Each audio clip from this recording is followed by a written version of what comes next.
I usually don't make videos on Fridays and I wasn't planning to make one, but I feel like I had to talk about this because this man I'm going to talk about made a huge impact on a lot of our lives. I'm obviously talking about Akira Toriyama. As you saw by the title and thumbnail of the video, he's the creator of Dragon Ball, and not just the creator of Dragon Ball, but also of so many happy memories for me and millions of children across the world, and even adults. I'm not ashamed to say that while I don't watch anime as much as I used to, because I just don't have a lot of time, I still watch from time to time, and I think a large reason for that was the influence that Dragon Ball had for me as a child. I remember as a child getting home from school and watching Dragon Ball and then Dragon Ball Z growing up in the Dominican Republic. I do remember also rewatching the series here in the US on Cartoon Network back when Toonami was a thing and Time used to host the show. I absolutely loved Dragon Ball Z, and I remember as a child trying to power up like Goku because I, like many of you probably, thought I was a Super Saiyan. One of the most memorable scenes in all of Dragon Ball history was when Goku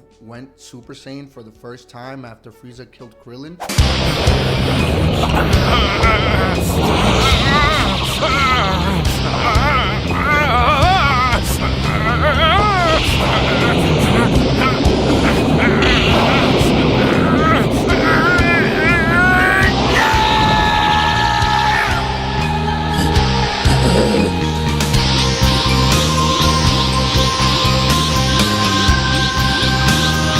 I don't think any other scene in Dragon Ball history came even close to it. Maybe you could argue for when Goku went Ultra Instinct for the first time, but that's a maybe. So as the title states, the creator of one of the greatest manga and anime, in my opinion, has passed away. He died on March 1st at the age of 68. He died of acute subdural hematoma, which is a condition in which blood collects between the skull and the brain. Toriyama was one of the most influential people in the anime space and paved the way for anime to become mainstream due to the popularity of Dragon Ball. Many 90s kids like me regard his creation as a cornerstone of our childhood and a huge influence on pop culture. What I loved about Toriyama and his work was that in a 2013 interview, he told a Japanese newspaper that he did not care if his work did anything besides entertain the readers. There are, of course, some controversies with his works though, mainly here in America. That's because of race-obsessed idiots who see race in everything, even when it's not there. Obviously, millions of fans are mourning the loss of Toriyama, but there was this Twitter thread where this idiot named Buster Keaton at Creature Menu made a post that read,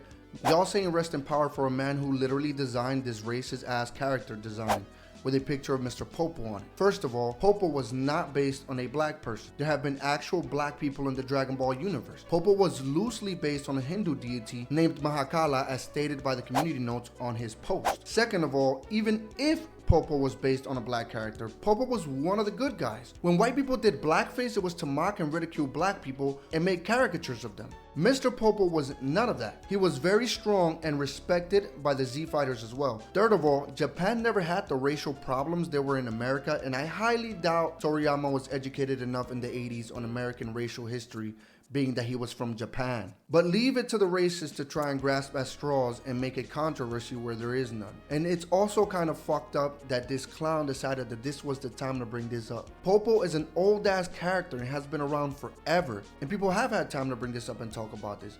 But like, why now? Why now at this point in time when he just died? Why not bring it up before, or wait a while before we talk about it? Some people are sick and they'll take any tragedy to insert themselves and try to make some sort of moral statement for attention and clout. How's the saying go? Don't let a good tragedy go to waste? But it doesn't matter because this dude was getting overwhelmingly cooked in the replies. Someone responded, "He was inspired by a Hindu deity. Stop spreading misinformation about the dead, you MF weirdo." Another person said, "One look at your pin was all I needed to know." And by the way, let me show you his pinned tweet.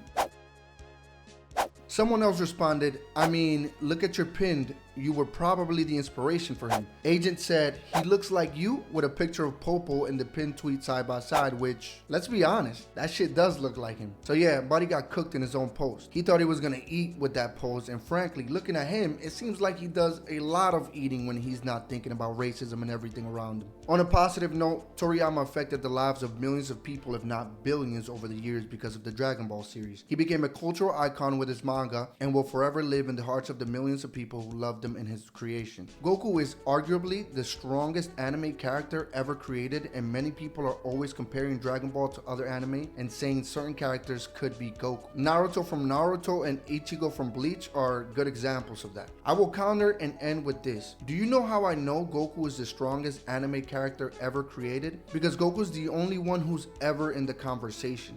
They're always comparing others to him, and there's never any comparison between other anime. Anyway, if you like this video, please consider leaving a like, subscribing, hitting that bell, and follow me on the socials. Link in the description. Oh, and join the Discord. The link is also down below. Peace.